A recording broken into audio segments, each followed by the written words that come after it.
축하합니다. 당신은 지금 세상에서 가장 지독하고 완벽한 불행 중독자가 되셨군요. 1,000만 원짜리 명품 가방을 선물 받아도 이거 가짜 아니야? 라며 의심부터 하고 정작 내 뺨을 때리는 사람에겐 나를 사랑해서 그러는 거지? 라며 매달리는 그 기이한 선택. 남들은 꽃길을 찾느라 혈안이 되어 있을 때 당신은 굳이 녹슨 못이 박힌 가시밭길을 골라 맨발로 걷고 있습니다. 나는 왜 이럴까 라며 울고 계시겠지만 냉정하게 말해볼까요? 사실 당신의 무의식은 지금 이 고통을 즐기고 있습니다. 아니, 정확히 말하면 이 고통만이 당신을 안심시키고 있는 겁니다. 이건 당신의 성격이 이상해서가 아닙니다. 당신의 뇌가 사랑이라는 단어의 정의를 고통과 동의어로 저장해버렸기 때문이죠. 마치 평생 오염된 구정물만 마시고 자란 사람이 갑자기 맑은 에비앙 생수를 마시면 배탈이 나는 것과 같습니다. 당신에게 친절은 소화할 수 없는 독이고 나를 무시하는 차가운 눈빛은 익숙하게 몸에 감기는 방어복입니다. 다정한 사람이 다가오면 당신의 뇌는 비상벨벨을 울립니다. 위험해. 이건 가짜야. 곧 버려질 거야. 라고 말이죠. 그래서 당신은 그 아름다운 관계를 스스로 난도질하며 도망칩니다. 하지만 더 잔인한 사실이 하나 있습니다. 당신이 그토록 혐오하는 나쁜 놈들에게 끌리는 이유, 그리고 당신을 진심으로 아끼는 사람을 재수없다며 밀어내는 그 심리 뒤에는 당신조차 인정하기 싫은 아주 추악하고 정교한 계산기가 두드려지고 있다는 사실입니다. 당신이 밤마다 이불을 걷어차며 자책하면서도 결코 멈추지 못했던 그 파괴적인 연애의 진짜 설계도, 그 추악한 밑바닥을 지금 바로 공개하겠습니다. 다음 장을 보시면 당신이 왜 다정한 사람을 쓰레기 취급했는지 그 소름 돋는 이유를 마주하게 될 겁니다. 혹시 밤마다 침대에 누워 천장을 보며 이런 생각을 하시나요? 나를 진짜로 알게 되면 누구도 나를 사랑하지 않을 거야. 이 생각은 단순한 우울감이 아닙니다. 당신이 지난 10년, 아니 평생을 걸쳐 스스로를 가둬온 정교한 심리적 감옥의 창살이죠. 당신은 남들이 당신을 비난하기 전에 스스로를 먼저 난도질함으로써 치명적인 상처를 피하려는 선제적 방어 기제를 사용하고 있습니다. 내가 먼저 나를 쓰레기라고 정의하면 남이 나를 쓰레기라고 불러도 덜 아플 거라는 기괴한 계산기 말입니다. 이건 마치 매일 아침 거울을 보며 자기 얼굴에 검은 칠을 하는 것과 같습니다. 남들이 그 검은 칠을 보고 인상을 찌푸리면 당신은 속으로 쾌감을 느낍니다. 거봐, 내 말이 맞지? 저 사람도 나를 싫어하잖아 라며 자신의 불행을 증명해냅니다. 하지만 문제는 누군가 당신의 얼굴을 닦아주려 다가올 때 발생합니다. 진심 어린 칭찬이나 다정한 손길이 닿는 순간 당신은 소스라치게 놀라며 그 손을 쳐버립니다. 그 맑은 수건이 당신의 검은 칠, 즉 당신이 유일하게 안식처로 삼아온 자책이라는 보호막을 지워버릴까봐 두려운 겁니다. 당신이 연애에서 매번 자폭 버튼을 누르는 이유가 바로 여기에 있습니다. 당신은 나쁜 사람에게 상처받는 것보다 좋은 사람에게 진짜 나를 들켰다가 나중에 버림받는 것을 수만 배는 더 공포스러워합니다. 그래서 관계가 조금이라도 깊어지려 하면 당신은 먼저 독서를 내뱉거나 연락을 끊어버리죠. 내가 먼저 버리는 게 버림받는 것보다 낫다는 비겁한 승리감을 맛보기 위해서입니다. 그런데 말이죠. 당신이 이토록 필사적으로 도망치는 그 다정한 사람을 당신의 뇌는 왜 그토록 지루하고 촌스럽다고 느끼는 걸까요? 그 소름 돋는 뇌과학적 비밀이 다음 장에 숨어 있습니다. 이 메커니즘을 모르면 당신은 평생 가시밭길만 걷게 될 겁니다. 오늘도 그 지독한 반복의 굴레를 끊고 싶다면 눈을 크게 뜨고 다음 분석을 확인하세요. 당신이 다정한 사람을 만날 때 느끼는 그 지독한 따분함과 역겨움, 그게 당신의 직관이라고 믿으시나요? 틀렸습니다. 그건 당신의 뇌가 파놓은 거대한 함정입니다. 심리학에는 반복 강박이라는 잔인한 공식이 있습니다. 인간의 뇌는 행복보다 익숙함을 생존의 1순위로 둡니다. 어린 시절 차가운 부모 밑에서 거절의 공포를 먹고 자란 당신에게 사랑은 곧 아픈 것입니다. 뇌 입장에서는 30년 넘게 마셔온 흙탕물이 가장 안전한 식수고 갑자기 나타난 맑은 샘물은 생태계를 파괴하는 치명적인 독극물인 셈입니다.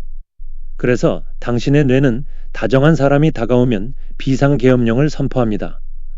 나를 무시하고 연락이 안 되는 나쁜 놈에게는 심장이 터질 듯 도파민을 뿜어내며 이게 진짜 사랑이야 라고 속입니다.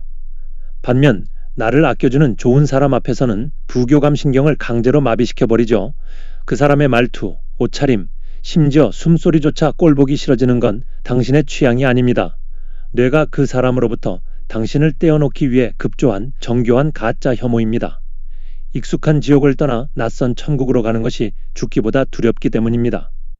더 소름 돋는 사실은 당신이 이 좋은 사람을 밀어낼 때 사용하는 가장 비겁한 무기가 따로 있다는 겁니다.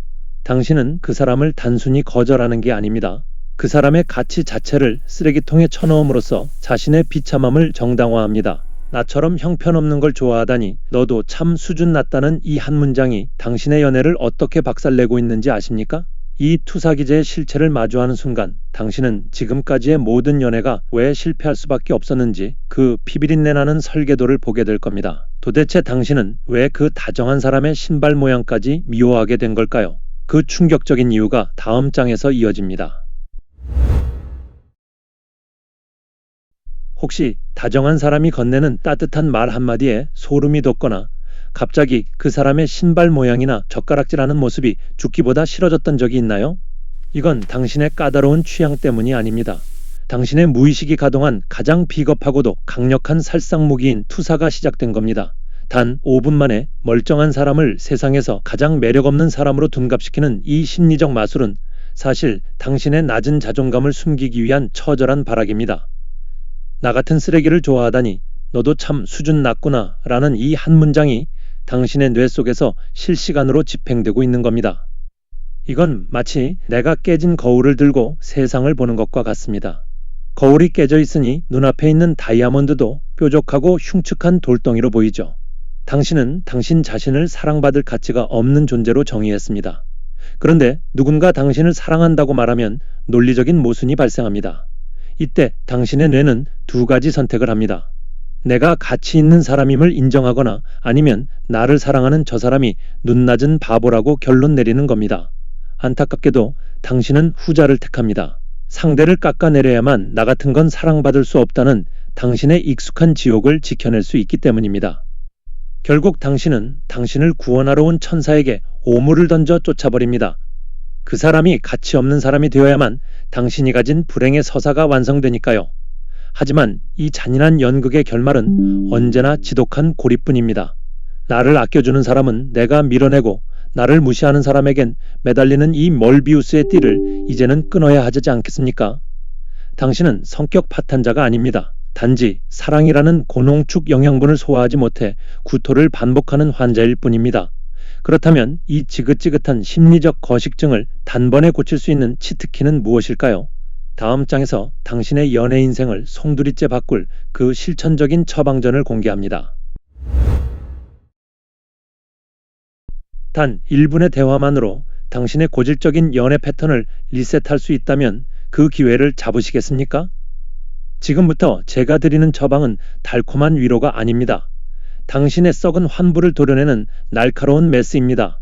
당신은 지금까지 정상인 코스프레를 하느라 진을 다 뺐습니다. 다정한 사랑을 소화하지 못해 속이 뒤집어지면서도 겉으로는 아무렇지 않은 척 입을 꾹 닫고 있었죠.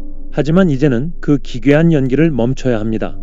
당신은 성격 파탄자가 아니라 사랑이라는 고단백 영양분을 받아들이지 못하는 심리적 거식증 환자라는 사실을 인정하는 것부터 시작하십시오.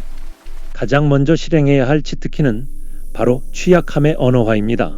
상대가 당신에게 따뜻한 손길을 내밀 때 속에서 올라오는 그 불쾌함을 숨기지 마세요.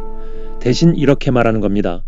나는 당신이 정말 좋지만 동시에 당신의 친절이 너무 무서워요. 내 과거 때문에 이런 다정함을 소화하는 게 조금 힘들 때가 있어요. 이 한마디는 당신의 무의식에 걸려있던 빗장을 푸는 마법의 주문입니다. 나를 지켜주던 낡은 가시갑옷을 스스로 벗어던지고 지금 나는 아프다라고 고백하는 순간 당신을 괴롭히던 그 가짜 혐오감은 힘을 잃기 시작합니다. 이건 당신의 무의식이라는 폐쇄된 방에 환기창을 내는 작업입니다. 썩은 공기가 빠져나가고 낯선 산소가 들어올 때 처음에는 배가 따갑고 기침이 날 수 있습니다. 하지만 그 통증은 당신이 드디어 익숙한 지옥에서 탈출하고 있다는 증거입니다. 당신의 상처를 있는 그대로 보여주었을 때 상대가 당신의 곁을 지켜준다면 그것이야말로 진정한 치유의 시작입니다. 그런데 말이죠. 이 고백을 들은 상대가 당신을 떠나지 않고 오히려 더 깊이 안아준다면 그때부터 당신의 뇌에는 어떤 기적이 일어날까요? 마지막 장에서는 당신의 도파민 회로를 완전히 재설계하여 평온한 행복에 중독되는 법을 알려드리겠습니다.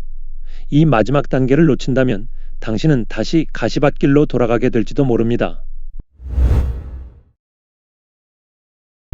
단 10초의 직시가 당신의 남은 인생 50년을 바꿀 수 있다면 그 고통을 견디시겠습니까? 이제 마지막 단계입니다. 당신의 뇌에 깊게 박힌 불행 회로를 뽑아내고 그 자리에 평온함이라는 새로운 엔진을 이식할 시간입니다. 당신은 지금까지 폭풍우 몰아치는 바다만이 진짜 바다인 줄 알고 살았습니다. 그래서 잔잔하고 평화로운 호수를 보면 여긴 곧 말라 비틀어질 거야 라며 저주를 퍼붓고 도망쳤죠. 하지만 이제는 인정해야 합니다. 당신이 그토록 갈구했던 자극적인 사랑은 사실 사랑이 아니라 당신의 뇌를 마비시키는 중독성 강한 마약이었다는 사실을 말입니다. 오늘부터 당신의 뇌에 새로운 사전을 입력하십시오. 다정한 사람이 주는 안정감을 지루함이 아닌 안전함으로 재정의하는 연습입니다. 처음에는 이 평온함이 너무 낯설어서 온몸에 두드러기가 날지도 모릅니다. 하지만 그건 당신의 뇌가 고통 없는 행복에 적응하며 겪는 일종의 금단 현상입니다. 도파민이 폭발하는 자극적인 관계가 없어도 당신은 충분히 안전하고 가치 있는 존재입니다. 거울을 보고 매일 아침 선언하세요. 나는 이 평온함을 누릴 자격이 충분하다. 이 짧은 한마디가 당신의 무의식에 박힌 가시를 하나씩 뽑아내는 집도 의사의 손길이 될 것입니다. 이제 당신은 익숙한 지옥의 문을 닫고 낯설지만 따뜻한 천국의 정원으로 걸어 들어갈 준비가 되었습니다. 더 이상 나를 깎아내리는 사람 곁에서 사랑을 구걸하지 마세요. 당신을 아껴주는 사람의 눈동자 속에서 투영되는 진짜 당신의 아름다움을 마주할 용기를 내십시오. 이 영상을 끝낸 후 당신이 가장 먼저 해야 할 일은 무엇일까요? 당신의 연애 인생을 송두리째 바꿀 마지막 행동 강령이 기다리고 있습니다. 이 버튼을 누르는 순간 당신은 어제와는 전혀 다른 사람으로 다시 태어나게 될 것입니다. 당신의 새로운 인생, 그 첫 번째 페이지를 넘길 준비가 되셨나요? 소름 돋는 변화는 지금 이 순간부터 시작됩니다.